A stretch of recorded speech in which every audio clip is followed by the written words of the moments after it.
दोस्तों CBSE board के 10वीं के स्टूडेंट्स के लिए नए साल 2026 से ही 5 बड़े बदलाव लागू होने जा रहे हैं। कुछ एग्जाम पैटर्न्स में बदलाव किए जा रहे हैं, तो वहीं कुछ सिलेबस वगैरह में भी चेंजेस आपको देखने को मिलेंगे। देखिए सीबीएसई ने 10वीं के एग्जाम पैटर्न में तो प्रमुख बदलाव ये किया है, अब साइंस में 3 और सोशल साइंस में 4 सेक्शंस होंगे और जवाब अगर आप मिक्स कर दोगे किसी सेक्शन में तो इवेल्युएशन भी नहीं होगा। आइए इन नियमों को थोड़ा विस्तार से समझते हैं। अभी दोस्तों 1-2 दिन पहले सीबीएसई की तरफ से ये नोटिस जारी किया गया, देख सकते हैं आप, CBSE code class 10 science and social science 2025 और इसमें सब्जेक्ट रखा है guidance to class 10 students for boards examinations regulations. तो ये पीडीएफ नोटिस भी आप देख सकते हैं, इसका लिंक भी मैं नीचे डाल दूंगा। इसका हिंदी में मतलब क्या है पूरा समझते हैं। तो जो central board of secondary education यानी सीबीएसई ने 10वीं कक्षा की बोर्ड परीक्षा के पैटर्न में जो बदलाव किया है, इसके तहत अब स्टूडेंट्स को साइंस और सोशल साइंस के पेपर अलग अलग सेक्शन में हल करने होंगे। पहले क्या कि ये एक साथ ही आते थे, लेकिन अब डिफरेंट सेक्शन होंगे और आंसर भी निर्धारित सेक्शन में ही देने होंगे। इस संबंध में ही बोर्ड ने ये डिटेल नोटिस जारी किया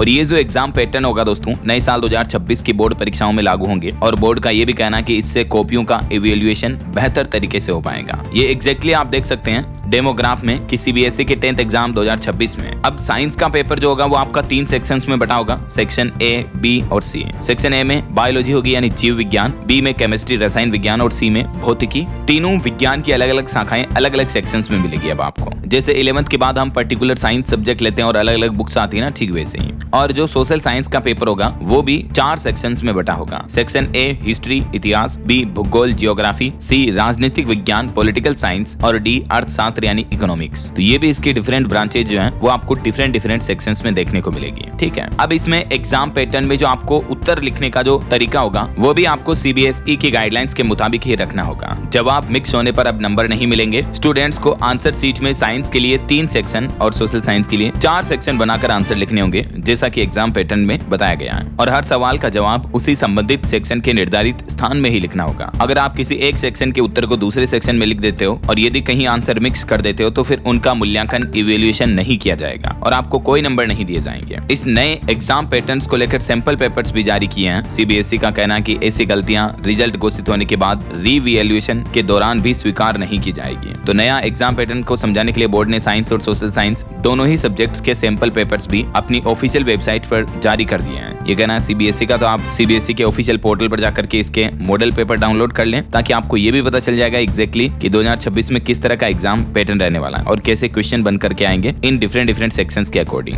ठीक है। और बाकी दोस्तों सीबीएसई के कमजोर स्टूडेंट्स के लिए भी एक अच्छी खबर है। अगले साल 2026 से 10वीं के एग्जाम जो है साल में 2 बार होंगे। पहले फेज में कंपलसरी एग्जाम होंगे जो कि 17 फरवरी से लेकर 6 मार्च तक चलेंगे और दूसरे फेज के जो एग्जाम होंगे ये ऑप्शनल होंगे। यानी अगर किसी स्टूडेंट को लगता है कि यार पहले फेज के एग्जाम में कम मार्क्स आने वाले हैं तो वो मार्क्स सुधार के लिए, अंक सुधार के लिए ऑप्शनली दूसरा फेज का एग्जाम भी दे सकता है। और दूसरे फेज के जो एग्जाम होंगे वो 5 मई से 20 मई तक होंगे, यानी मई महीने में होंगे। टोटल ये एग्जाम्स 34 डेज तक चलेंगे। इस दरमियान तकरीबन 1.25 करोड़ आंसर शीट्स चेक की जाएगी। 84 टोटल सब्जेक्ट्स होंगे और 26 लाख के लगभग एग्जाम देंगे इस बार के एजुकेशन ईयर 2025-26 में। ओके, तो ये सीबीएसई के 10वीं बोर्ड एग्जाम्स को लेकर कुछ इंपोर्टेंट नोटिस और अपडेट्स रहा। उम्मीद आपको जरूर जानने मिला होगा। वैसे डीएलएस न्यूज चैनल पर मैं आपको डेली रोजाना की जो ये ताजा बड़ी खबरें आती है ना दोस्तों, इसमें एजुकेशनल अपडेट्स, सरकारी नौकरियों की जानकारी और भी स्टूडेंट्स के लिए कुछ इंपोर्टेंट जानकारियां अपडेट आते हैं। तो सबसे पहले मैं आपको इस चैनल पर बता देता हूँ, इसलिए आप जुड़े रहेगा मेरे साथ। चैनल को सब्सक्राइब करके बेल आइकन जरूर दबा देना और इस वीडियो पर एक लाइक और शेयर भी कर देना। और आपके आने वाले एग्जाम के लिए बेस्ट ऑफ लक। मिलेंगे अगले नेक्स्ट अपडेट में, तब तक के लिए जय हिंद, जय भारत, वंदे मातरम।